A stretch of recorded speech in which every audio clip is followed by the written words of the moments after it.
தற்பொழுது வெளியாகிருக்கும் அண்மைச் செய்தி. சொத்து வரி முறைகேட்டில் கைதான மதுரை திமுக மேயரின் கணவர் பொன் வசந்த் அரசு மருத்துவமனையில் தற்போது அனுமதிக்கப்பட்டிருப்பதாக தகவல் வெளியாகியிருக்கிறது. சொத்து வரி முறைகேட்டில் கைதான மதுரை திமுக மேயரின் கணவர் பொன் வசந்த் அரசு மருத்துவமனையில் அனுமதிக்கப்பட்டிருக்கிறார். கைதான திமுக மேயரின் கணவர் அரசு மருத்துவமனையில் அனுமதிக்கப்பட்டிருக்கிறார். அண்மைச் செய்தியில் பார்த்து வருகிறோம்.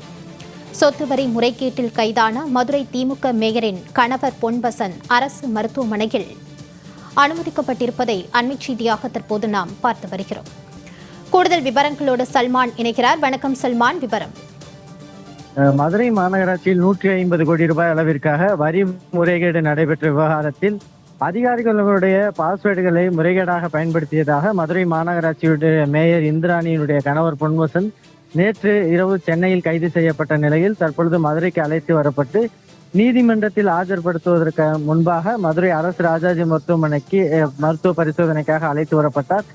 இந்த நிலையில் அவரை பரிசோதித்த மருத்துவர்கள் அவருக்கு இரத்த அழுத்தம் கூடுதலாக இருப்பதாகவும் அதேபோன்று சர்க்கரையின் அளவு அதிக அளவிற்கு இருப்பதாகவும் கூறி தற்பொழுது மதுரை அரசு ராஜாஜி மருத்துவமனையில் சிகிச்சைக்காக அனுமதிக்கப்பட்டிருக்கிறார். இந்த நிலையில்தான் காவல்துறை தரப்பில் நீதிமன்றத்திற்கு நேரடியாக சென்று இந்த தகவலை தெரிவித்த பின்னர் நேரடியாக நீதிபதி அவர்கள் அந்த மருத்துவமனைக்கு வருகை தந்து அந்த அவர் முன்பாக ஆஜர்படுத்துவதற்கான வாய்ப்புகளும் உள்ளது. இந்த நிலையில்தான் இந்த வரிமுறைகேடு விவகாரத்தில் ஒட்டுமொத்தமாக இதுவரைக்கும் 17 பேர் கைது செய்யப்பட்டிருக்கிறார்கள்.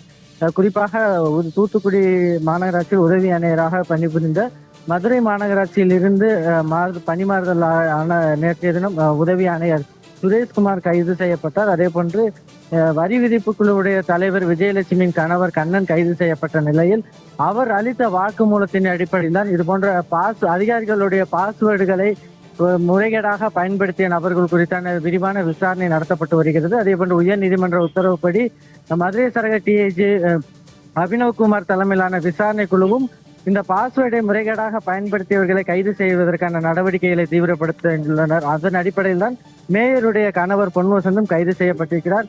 அடுத்தடுத்து முக்கிய பிரமுகர்கள் இந்த பாஸ்வேர்டை முறைகேடாக பயன்படுத்திய விவகாரத்தில் கைது செய்யப்படுவதற்கான வாய்ப்புகள் உள்ளது. மாலதி, சல்மான் தொடர்பான கூடுதல் விவரங்களோடு இணைந்தமைக்கு நன்றி.